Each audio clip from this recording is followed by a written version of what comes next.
into a blood orange sky. Everything is on fire. Everything has burned away. Hey everybody, how's it going? Let's talk about your home recording studio. I am really excited about this one today.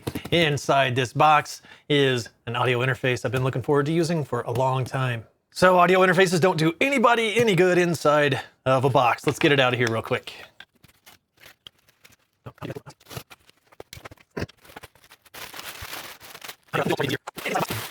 And inside of the box is an SSL 2+. All right, quick look at the box here to see if there's anything too interesting to see. So this is the front of the back of the box. I guess that's the front of the box there. It lists some of the software that it comes with. So Native Instruments Complete Start. That sounds pretty good, and hybrid keys. 1.5 GB of samples from Loop Cloud. That doesn't necessarily interest me, but that might be up your alley. This sounds really cool. SSL Native Vocalstrip 2 and Drumstrip. I'll be anxious to play around with those. Ableton Live Lite, Pro Tools First, both of which are pretty much freeware anyways. At the back, we get a little bit of marketing material. The glare might be too horrible for you to actually see anything here. There we go, how's that? Just a little bit of basic info about some features. All right, nothing too exciting. Let's stop staring at the box and let's open it up and see the unit itself. All right, so we get a couple of USB cables. So here we've got a USB Type-C to Type-B. And darn it, I've done it again. I always forget, is this A or B? The regular one you got on your computer and your laptop and all that stuff. Whatever it is, I'll put it right down there.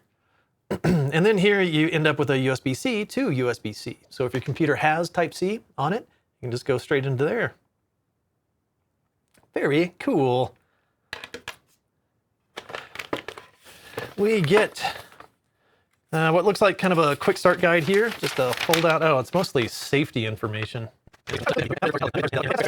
Let's get it out of this plastic. And here it is. Wow, I tell you what, it's larger than I thought it would be. That's a pretty good size footprint, but it is definitely a sharp looking unit. Got a fair weight to it, not super weighty feeling. Just handling it feels a little plasticky. I have a feeling the sides here are plastic. Let's take a look at just some of the features we see right on the face of it here. So this is a 2-in, 4-out interface. So for our 2 inputs, for each of them, we get a gain knob. Oh, that feels nice. That's kind of a nice tactile feel to the gain knob.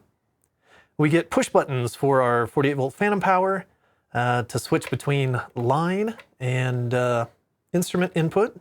And we get a high Z impedance switch button. I have to say these push buttons don't feel very nice. Those actually, it kind of scratches against something there, but yeah, those don't feel so great. That knob feels terrific. That's good. We get a 1, 2, 3, 4, 5 segment gain indication LED. I like that a lot. And we get probably the most famous feature of this interface, at least that I've seen so far, is the legacy 4K switch. So we'll have to investigate a little bit and see what that thing does. All right, on the kind of output section over here, we get our, of course, big giant monitor level. That's got a nice smooth travel to it. Not much resistance on it. All right, I like that. We get our monitor mix. So this is always a good feature to see on an interface. We have a button right here, which is kind of cool, to go between stereo and mono monitoring. So if you're plugging a stereo source into here, you can actually direct monitor it in stereo. We have, oh, look at this. I like this a lot. We have 2 different independent headphone controls here. And it looks like we have a switch on which output we're monitoring here for phones B. I'll be curious to see how that works.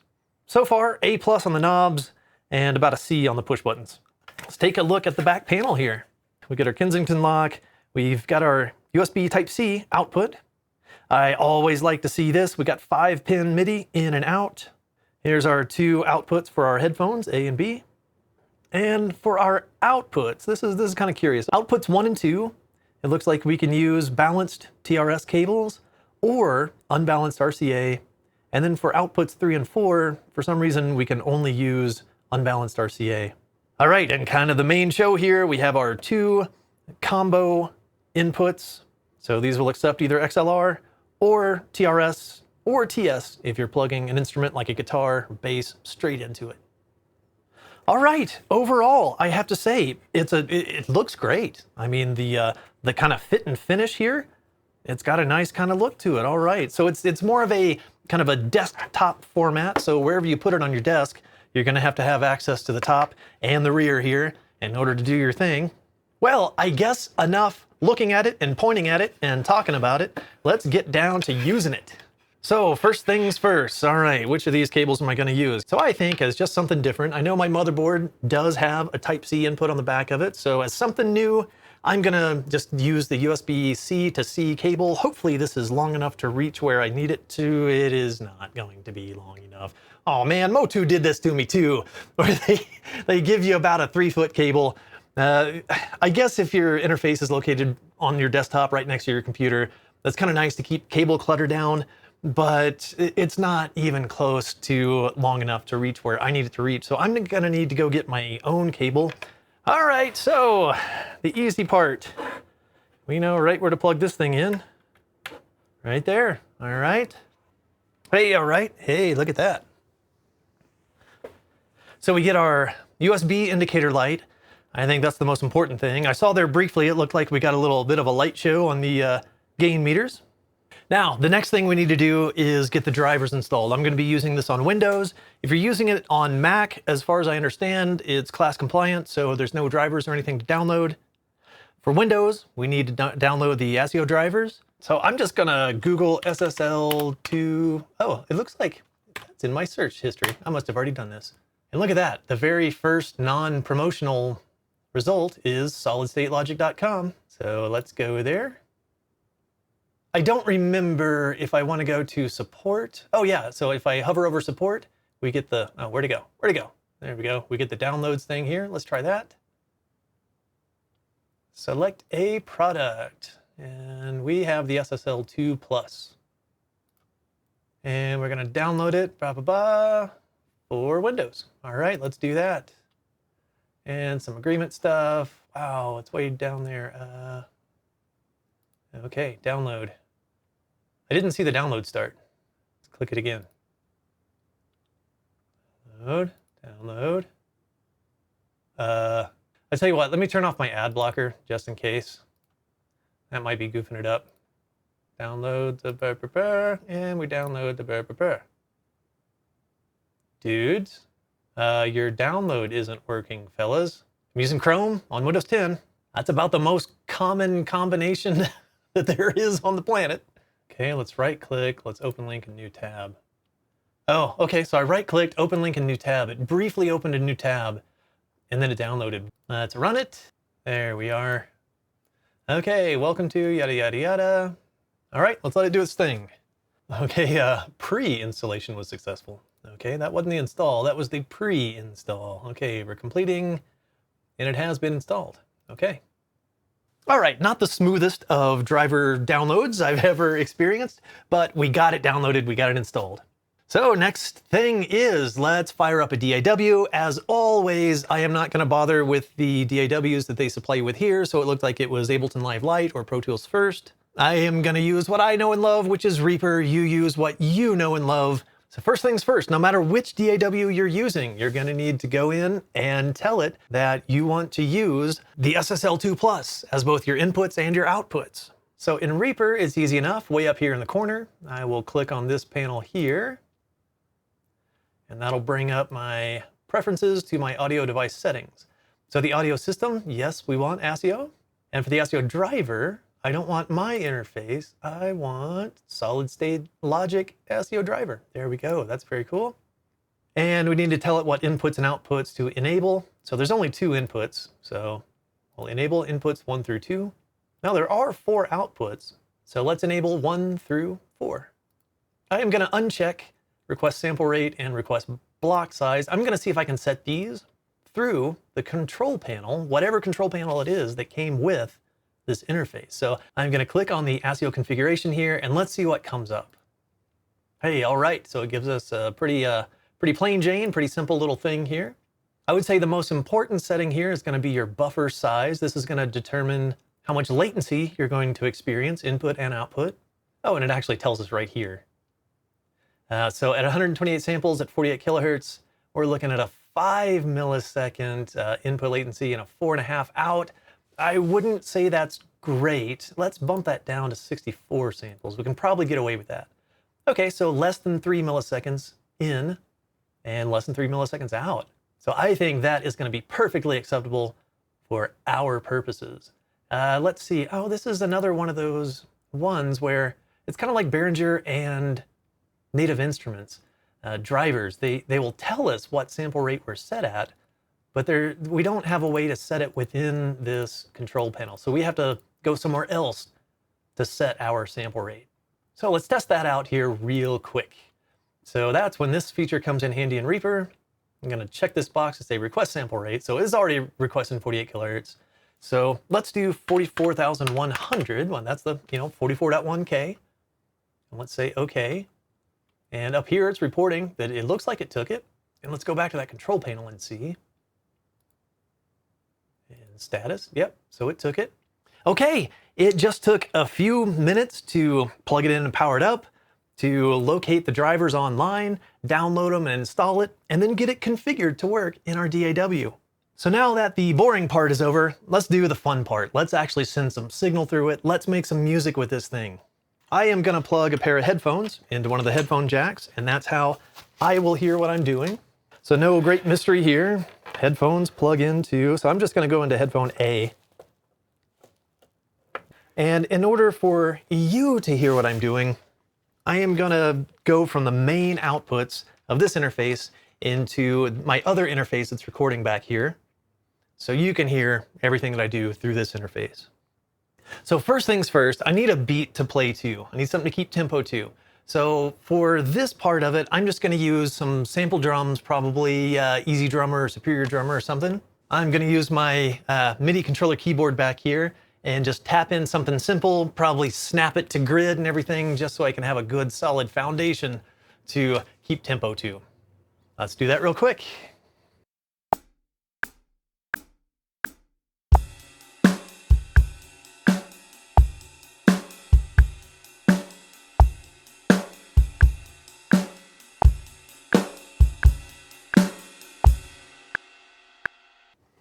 All right, here we go. So I'll be using a Fender. This is a MIM passive P bass. I think it sounds great. I have trouble mixing it. I don't know if that's a characteristic of this bass. It's more than likely just that I suck at mixing bass. I always end up with too much or too little. I don't know about you. All right, so I'm just going direct in. Nothing fancy, nothing in between. Just instrument cable straight from the bass. And we will choose... let's go with input number 1 here. And there we go. Okay. Let's spin her back around. I'm gonna turn up the volume on my bass here and start plucking notes, and I'll just start turning up the gain until I start seeing some activity on the meter here. Oh, you know what? We get nothing. And why is that? That's because we've got all these buttons in the out position here. So since I plugged into the 1/4 inch of this combo jack on channel 1, that means I'm going to need to decide how to set these buttons here. This is not a line level, this is an instrument level. So that's high Z right here. So let me push this in, see if we get any signal. Still nothing. And over here on my monitor mix right now, I'm all the way to USB playback, and I don't have a track created in my DAW right now. So in order to hear myself, I'm going to turn this at least not all the way to the USB side. I'm going to turn it, in fact, all the way to the input side just for now. But again, I got nothing. Maybe I got to push both of them in? Hey, there we go. But you hear that? We're only getting it on the left-hand side. And I have a feeling this stereo button on the monitor has something to do with that. Let's see. If I push this, hey, there we go. Get it on both sides. Yeah, a little, you can see we're hitting the red here. And when I really lay into a note. So let's turn that gain down a little bit. All right.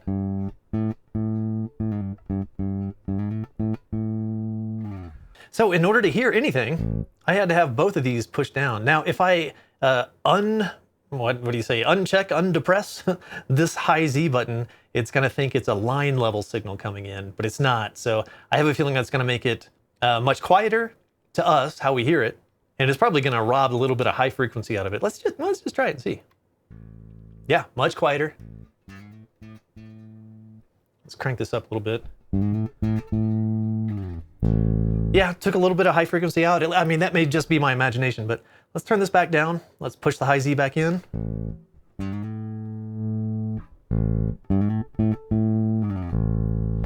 Let's see what this legacy 4K button does for us here. If we press that real quick, let's press it.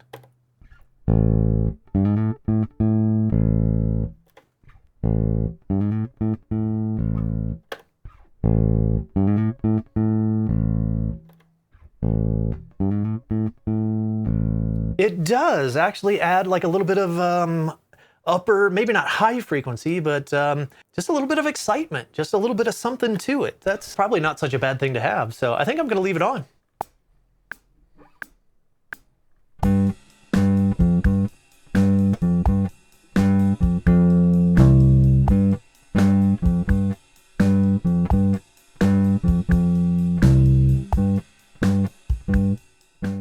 Next, what I would like to do is plug a microphone in, a large diaphragm condenser microphone, and record some acoustic guitar, even though this track, as I have kind of envisioned it, doesn't really have acoustic guitar in it. I just think it's a really good illustration for an interface. So I'll record some acoustic guitar, and whether I use it or not in the final mix remains to be seen, but let's just see what it sounds like.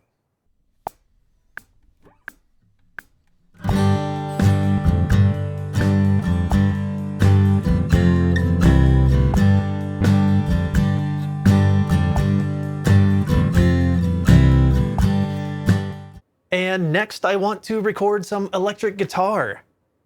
First, some clean electric guitar. We'll record a couple of takes of that. And then some kind of mean, nasty, fuzzed out Marshall stack electric guitar. All right, let me get all this stuff set up real quick. Be right back. All right, so what I've got here for electric guitar, rather than going direct in and using an amp sim, let's use a real amp. So I have my trusty old Jazzmaster here. I'm going direct in. I don't know how well the lighting allows you to see it here, but I've got a 68 custom deluxe reverb from Fender going into the vintage channel, no pedals in between. And for a mic, I have a Cascade Fathead ribbon microphone. On the other end, let's go take a look. I've got it plugged just directly into the SSL here, and I'm going into channel 1 here. I've disabled all of the 1/4 inch input stuff, so we're going into the XLR. No phantom power, no 4K or anything. Let me get my headphones on here. Actually, I'm gonna switch headphones. Oh, and hey, cool, I don't have to unplug my other pair of headphones. I can just plug these in to the headphone B. I'm gonna give it just a little bit of guitar volume and strum a little bit here. Okay, yeah, already getting a little bit on the gain meter here. So I'm not even gonna touch the gain meter. I'm just gonna turn it all the way up.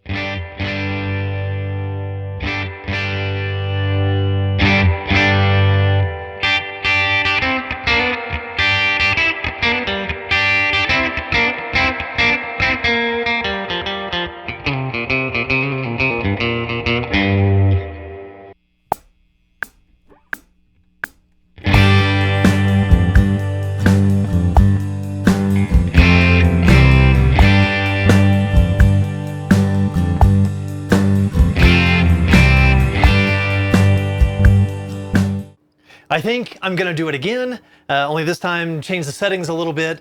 And I think I'm also gonna try to add a second mic as an ambient mic in here, and let's see if that works out at all.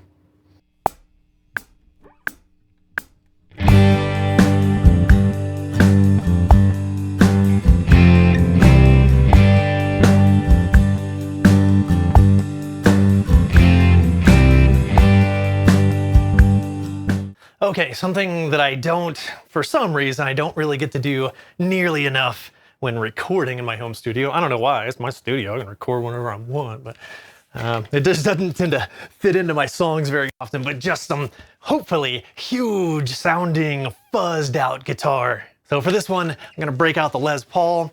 I am gonna feed it through a JHS Muffaletta fuzz set to the JHS setting. And then into the Marshall JCM 800, feed it into the low sensitivity input. I'm gonna be miking it with a Sennheiser MD421, just right up on the grill on one of the 4 10-inch speakers here. So I got a little ahead of myself, strapped my guitar on. Let me go get the mic plugged in, and we'll get this thing going here.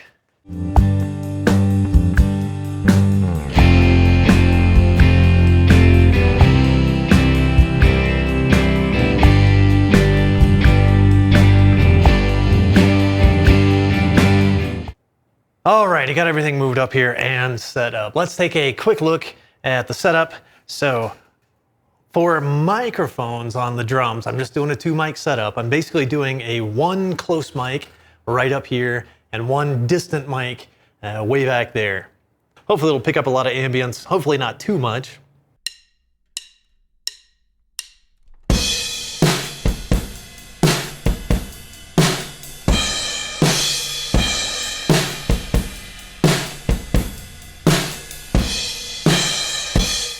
All right, as a final frontier of this project, I think the last thing I want to do here is vocals. Now, as usual, I'm not going to put you through the torture of listening to me do the whole thing. And for microphones, for vocals. So for backing vocals, I really actually like using the Cascade Fathead ribbon microphone. I know I've been using it a lot tonight, but it has a lot of great places in a mix to me. I don't know, I really enjoy it. And for lead vocals, when I did the demo of this song last week, tried a few microphones, and the one that actually won for me for this song was the trusty old Shure SM57. So I tell you what, let's plug both of these mics in. Let's listen to it, just a little bit of me speaking through each of them. Get an idea for how much gain we have on tap. These are 2 like relatively low sensitivity microphones. I got a dynamic and a ribbon. So it takes, you know, a fair amount of gain to drive those. Let's see what they sound like through here. I am going to get us over to input, to direct monitor, and let's switch over and let's listen to the SM57 that's over here. Test 1 2 test 1 2 test 1 2. All right, so yeah, I got to get that gain way up there in order to get a good strong signal. I don't have to crank it quite. All right, so that's just flat. So let's hear it with the 4K switch on. There we go. Hey, all right, that actually sounds pretty good. Adds a little bit of sparkle. I think that really complements like the voice really well. And I think that's going to work pretty well for kind of a lead vocal sound. Turn that back down and let's switch over to the Fathead that's on number 2 here. See if we got enough gain. Okay, test 1 2 test 1 2 test 1 2 test 1 2. All right, kind of the same thing here. You know, got to really kind of get that up almost all the way. Let's crank it all the way. Yeah, we get a little distortion. And there we go. I think that's gonna do okay. So this mic has a relatively dark character to it. Actually, let me turn it up just a little bit more. There we go. Lots of proximity effects. Ooh, I don't want to be puffing into a ribbon mic there. I think I'm gonna go find a pop filter to put in front of this thing. And I'm just gonna record a whole bunch of vocal tracks and then we'll call this thing done, all right?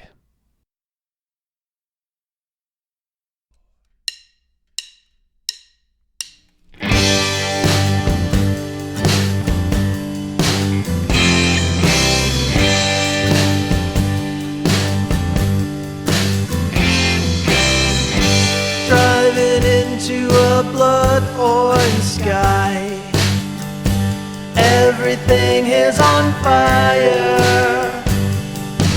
Everything has burned for weeks.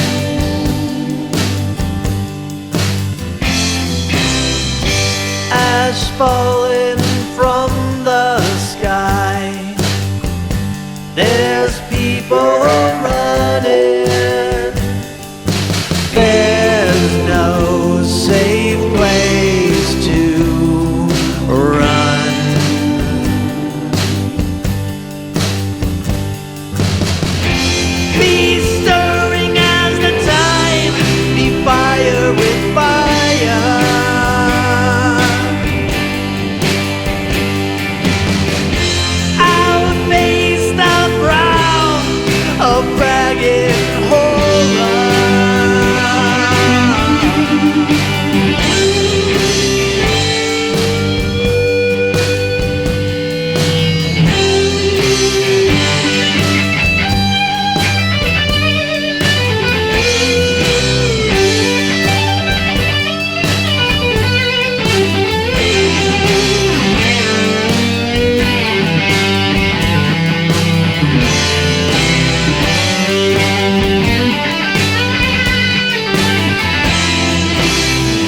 The sky is red, the sky is falling. Call me Chicken Little.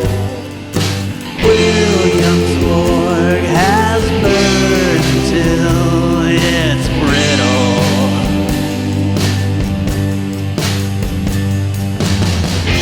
Be stirring as the time, be fire with fire.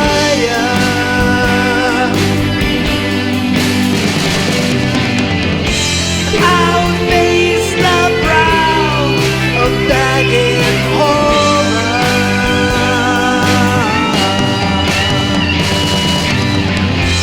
Be stirring as the tide, be fire with fire.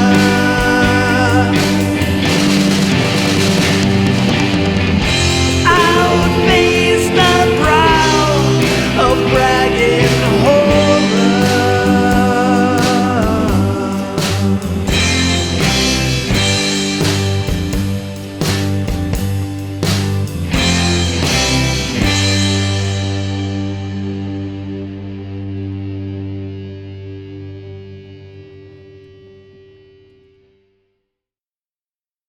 Hopefully what you just heard was the finished mix after a little bit of copy paste, a little bit of fixing a little goof ups here and there. But my goodness, it's been a long day. What time did I come down here? I think I've been at it 3, 4, maybe 5 hours. So let's talk about some final thoughts about the SSL 2 Plus. Going into this, I had a couple of kind of preconceived notions. Like number one, the price. Most of the 2-in, 2-out interfaces are, right around 150, 160 US dollars. A 2-in, 4-out, which honestly aren't all that common. Focusrite had one, the 2i4, and I can't remember off the top of my head what it cost. They have a 4i4 from Focusrite. It's a 4-in, 4-out. It costs around 220 bucks. The Motu M4 that I've been recording through tonight, it's somewhere in that like $220, $230 kind of price range. And this guy, the SSL 2 Plus, comes in at $280. I kind of had a bone to pick about the price point. But let's talk about the good things, the things that I loved about this. Number one, the sound. It definitely does have its own personality. The 4K switch, that's actually more useful than I thought it would be. It does add just kind of a little more attitude and a little more presence to something when you need it. I wouldn't really use it on everything in your mix, or your mix is going to start just sounding like that 4K button. But it does help just kind of give those few elements of your mix just kind of standing out. I like that it has multi-segment gain indicators on the inputs. And as much as I didn't think I was going to, I've never used one of these units where everything is on the top and on the back. Like all the controls are on the top rather than on the front. And I didn't think I was going to like that going into this. And it turns out like I actually did. It was actually pretty handy. This thing's sitting on a stool next to my drum kit. And I had a top-down view of everything that I needed to control. I almost always just monitor through software. I've just always got it turned all the way to playback. And I rarely ever monitor through input. But in this mix, trying to record some of those background vocals, I was having trouble hearing myself. And so being able to just kind of dial in more and more and more of me, and then just kind of turn everything up more and more and more, I found myself really tweaking these two knobs a lot as I was tracking background vocals and vocals in general. I like the knob quality. All of the knobs feel terrific, and I don't know why, but that's really important to me. It's just kind of a sign of thoughtful design and careful manufacturing to me. I like that it has the 5-pin MIDI on the back, even though I didn't use it at all tonight. And I like, even though I haven't used it yet, I like the potential features in the software that they offer with this. Some native instrument stuff to get you going with some virtual instruments, and a couple of SSL plugins for channel strip and compressor and stuff. I'm really looking forward to using that. I'll probably cover that in a follow-up video. So that's the stuff I really did like. Now for the stuff that I didn't really like about it, while all of the knobs feel terrific, all of the buttons don't. They feel pretty bad. But whatever. It's not a deal breaker. I did not like that they offered just the puny little cable that didn't even come close to reaching as far as I needed it to. Motu did the same thing with the M4. Kind of drives me nuts. And I think the main thing that I don't like, the kind of main disappointment here is that they just stuck with a 2 in, 4 out. Like really, I would have loved for this price range to have seen 2 more inputs, even if they were just line inputs. You know, not even necessarily 2 more fully featured channels, just even 2 raw line inputs that you could plug an external preamp into and, you know, actually do like a 4 mic setup for drums. And I don't like that they opted to have 2 of the 4 outputs be unbalanced RCA only. I honestly don't understand that decision at all. They're not the only manufacturer to do that. Personally, I just don't understand who that appeals to. I don't know what target market. I mean, DJs, I guess, if you're going into unbalanced systems. But it would be really nice to have 2 more balanced outputs so you could leave your monitors plugged in full time and still have 2 more balanced outputs to run to outboard gear, to your compressors and EQs and cool stuff like that. As far as drivers, I thought the drivers were perfectly average. They didn't amaze me with their latency, and they also never choked or anything, at least not on this machine. When I went upstairs to record drums and I was on my Microsoft Surface Pro 6, that thing started choking at 64 samples at 48K. And so I had to up that buffer to 128 samples, and that kind of choking clicks and pops and everything went away. And honestly, that's kind of the only things that aren't to like about it to me. I think for a company that is brand new to the audio interface world, my goodness, if this is their first try, can you imagine what they're going to do in future revisions? I sure hope that Solid State Logic sticks with this market segment, because if they can do this right out of the gate, I'm almost scared of what they're going to come up with in version 2, version 3, version 4, if they keep, advancing this product line. There's some pretty exciting things on the horizon, I think, if they can keep with it. But I hope if you're in the market for an audio interface, and if this is one of the ones that is on your shopping list, I hope this video has at least been a little bit informative to just kind of show you some of the ins and outs, see it in action, hear it in action. And I hope that this will help you make an informed decision as you go about researching and shopping and everything. Well, I think that is going to do it for me this time, everybody. And I will see you guys again next time.